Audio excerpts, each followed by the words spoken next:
جی اگلا سوال ہے، ساتھی نے حدیث بھیجی ہے، نبی موسیٰ الاشعری رضی اللہ عنہ عن رسول اللہ صلی اللہ علیہ وسلم قال ان اللہ لا یطلع فی لیلۃ النصف من شعبان، یہ والی حدیث صحیح ہے؟ دیکھیے، جہاں تک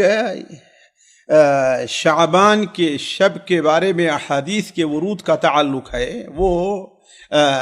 میں جس نتیجے پر پہنچا ہوں، مجھے ان علماء کا قول زیادہ قوی لگتا ہے جو کہتے ہیں کہ وہ حدیثیں صحت کو پہنچتی ہیں، جیسے علامہ البانی رحمہ اللہ ہیں اور ہمارے ہند و پاک کے عموماً علماء اہل حدیث ہیں۔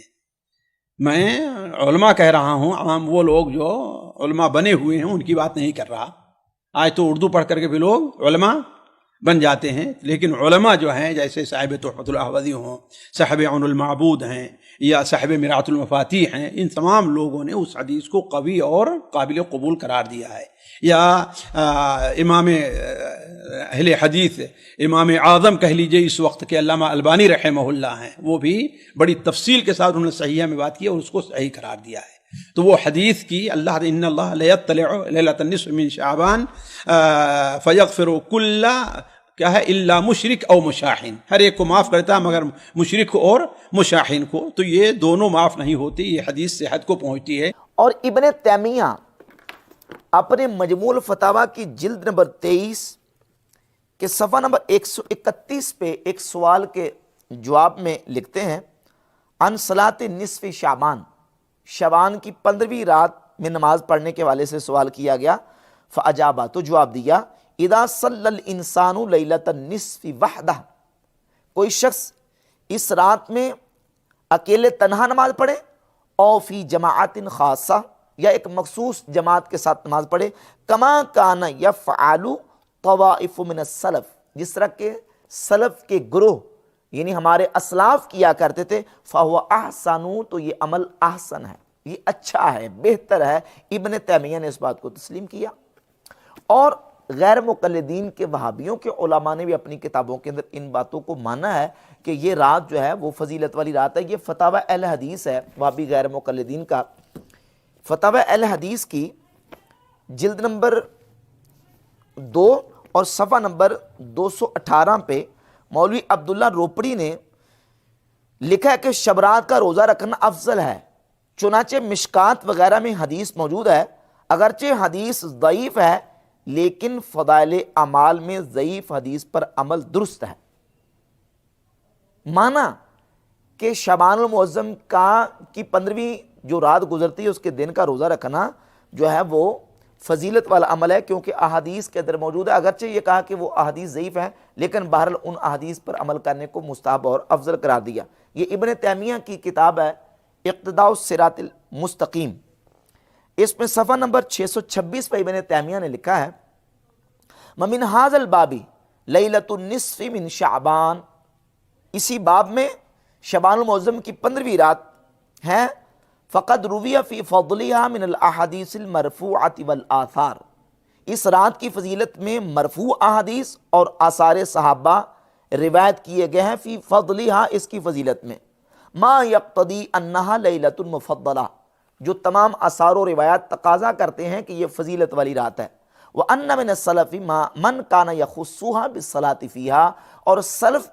میں سے ایسے لوگ تھے جو نماز پڑھنے کے لیے اس رات کو خاص کر دیا کرتے تھے، یعنی اس رات میں نماز پڑھا کرتے تھے۔ ابن تیمیہ کی 2 کتابوں کے حوالہ جات، امام شافعی رحمۃ اللہ علیہ کا حوالہ، غیر مقلد عالم عبداللہ روپڑی کے فتاوی اہل حدیث سے میں نے ایک حوالہ پیش کر دیا، اور ایک اور حوالہ اس سلسلہ میں فتاوی ثنائیہ کا، اس کی جلد نمبر 1 ہے اور صفحہ نمبر 654 ہے، لکھا ہے کہ اس رات کے متعلق ضعیف روایتیں ہیں، اس دن کوئی کار خیر کرنا بدعت نہیں ہے بلکہ بحکم انما الاعمال بالنیات موجب ثواب ہے۔ تو غیر مقلدین کے علماء نے بھی اس بات کو مانا کہ شعبان المعظم کی 15ویں رات یا اس کا جو دن ہے اس کو عبادت میں گزارنا، رات کو عبادت کرنا، دن کو روزہ رکھنا، یہ فضیلت اور ثواب کا عمل ہے۔ جس طرح میں نے آپ کے سامنے بیان کیا کہ 13 صحابہ علیہم رضوان سے مرفوعاً کتب احادیث کے اندر احادیث موجود ہیں، ان میں سے بعض صحیح، بعض حسن اور بعض روایت وہ ہیں جو ضعیف ہیں، لیکن چونکہ ہم مجموعی روایات کو جب دیکھتے ہیں مطابعات و شواہدات کے ساتھ تو بحمد اللہ تعالیٰ فضیلت ثابت ہوتی ہے۔ ایک حوالہ اور اس سلسلے میں ایک غیر مقلد عالم کا پیش کرتا ہوں۔ غیر مقلد عالم ہیں عبد الرحمن مبارک پوری، یہ ان کی جامع ترمذی کی شرح ہے تحفۃ الاحوذی، اس کی جلد نمبر 3 صفحہ نمبر 365 ہے۔ لکھتے ہیں کہ اعلم انہ قد ورد فی فضیلت لیلۃ النصف من شعبان عدۃ احادیث، کہتے ہیں کہ شعبان المعظم کی 15ویں رات کی فضیلت میں بہت ساری احادیث وارد ہوئی ہیں، مجموعها یدل علی ان لها اصلا، ان تمام احادیث کا مجموعہ یہ دلالت کرتا ہے کہ اس رات کی فضیلت کی اصل، اس رات کی اصل ہے، یعنی فضیلت پر جو روایت اور احادیث ہیں وہ بتاتی ہیں کہ اس رات کی فضیلت کی اصل ہے۔ تو یہ غیر مقلدین کے علماء نے بھی اس بات کو مانا، اور غیر مقلدین کے ناصر الدین البانی نے سلسلۃ الاحادیث صحیحہ کی جلد 3 صفحہ 138 پہ لکھا وجملۃ القول ان الحدیث بمجموع هذه الطرق صحیح بلا ریب، کہ تمام اس میں جو نتیجہ ہے قول کا اور آخری رزلٹ اور خلاصہ وہ یہ ہے کہ یہ حدیث اپنے تمام طرق کے ساتھ بلا شک و شبہ صحیح ہے،